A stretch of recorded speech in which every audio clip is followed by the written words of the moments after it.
Yeah, I mean, as a head coach, he does a great job of just, I think, giving direction. And, coaches talk about it all the time when they emphasize something, our job is to bring it to life, and we've done a good job of doing that over our time here. And, I think some of the direction that he gives, I think that it falls into that same line.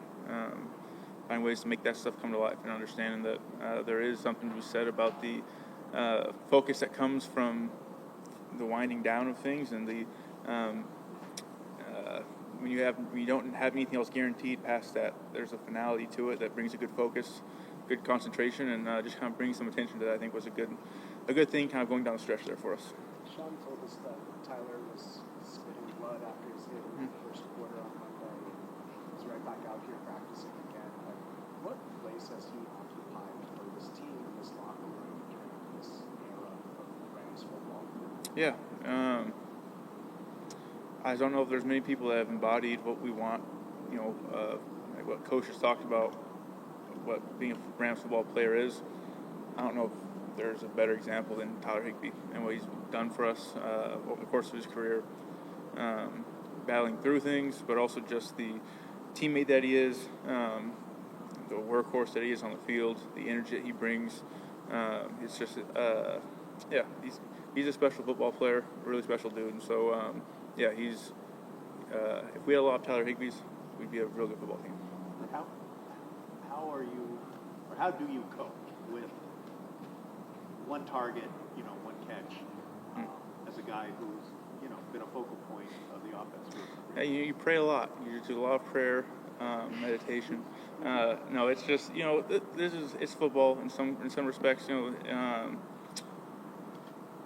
Statistically speaking, I've gone through similar things to this before, and back in 2019, I think I finished the last half of that season, probably averaging less than 50 yards a game ish or something like that, And so statistically, it's like, hey, there's something's wrong, But I can look back on these times like, man, I was playing good football, and in the same way, I just want to be playing good football. I want to be able to watch the tape and see that I'm doing things the right way, I'm separating, that I'm competing for my teammates, I'm blocking, doing my assignments, and I am, and that's all I can do. That's all I can control, and whatever they ask me to do, I'm going to continue to do that. And I do believe that if you do things the right way for long enough, eventually things will come back full circle. And so I'm going to take that mentality and keep praying, and these things will work out. Matthew noted earlier, there's also been a couple instances where you were open and you got hit or something. Yeah. Like that. No, that's been the kind of story of the year. It's just kind of been every time. It's like, man, the few plays that you have, like a really good opportunity to make a big play, and it's a breakdown somewhere, and it doesn't work out. And but that's football. It's football, and I'm on a really long streak of some unfortunate things that have happened. But it is what it is. And I'm going to continue to battle, and continue to come in here and work for these guys. And that's how it goes sometimes. After that win Monday night, how quickly did your mind shift to really not knowing what's going on back here?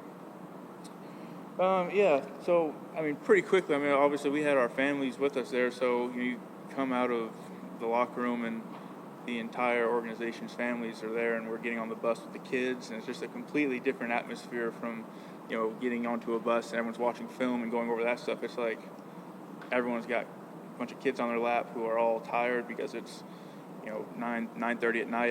It's past their bedtime. We've got a bus ride, a plane ride, a bus ride, a car ride home, and everyone's just kind of gearing up for that. So the getting back to oh man, this is the reality is that there's a lot of people that are out of their homes. There's a lot of stuff going on at home. There's a bunch of fans here that are now busting all the way back. So the reality sets back in pretty quickly of just the gravity of the situation outside of football. But I was thankful for what the Rams did and just being able to get our families out there. That was a huge, that's a huge investment for them. Financially, but also just logistically, what they had to do. So I'm very thankful for that. Considering how this community is hurting from everything going on, would it be fair to say that maybe these victories mean a little bit more to the community, a little bit more important to get these victories for the community?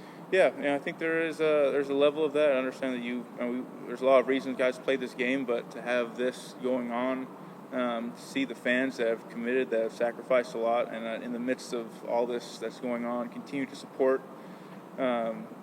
support us. That we feel that, and there certainly is a piece of us that, man, you want to play for the people that are trying to find some utility that comes from being able to cheer on their football team, watch their guys go to work, and we want to be able to provide a good product for them, provide a good show, and give them a W for sure.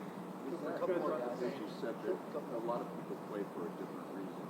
Is that real in this locker room in terms of one guy more than the other? Kobe Durant's eyes got popped out when he heard each of us right there. Can you speak to what's kind of the feeling in that locker room that inspires Snoop?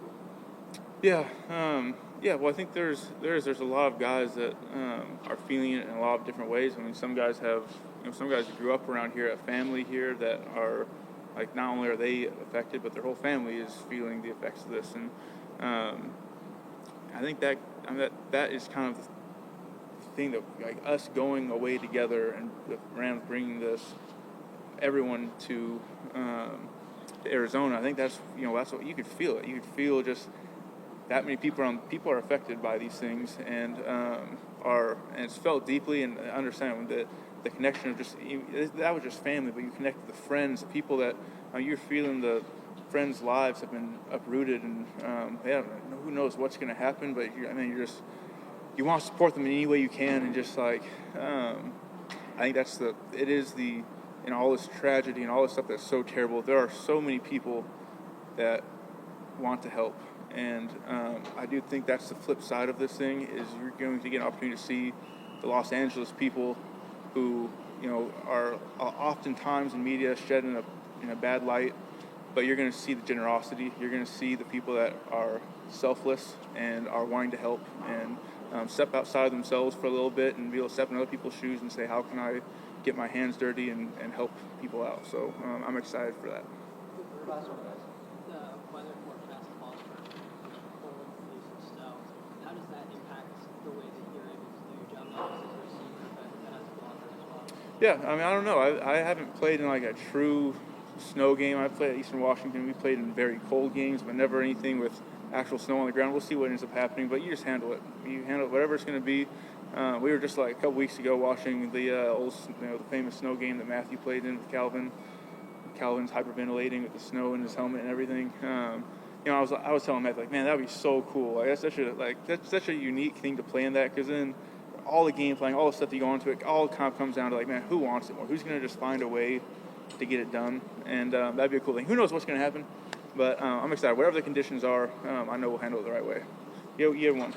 Yeah, quick base, using the same practice schedule that used in 21, coming off the Arizona win, Yeah. going into the Tampa game. What worked well about that approach? Yeah, I was told that we just copy and pasted kind of some of that stuff over. I didn't even remember what it was. So I was wondering why we weren't doing anything, what we were doing and weren't doing yesterday versus what we're doing today. And they said that's what we did then. I was like, you know what?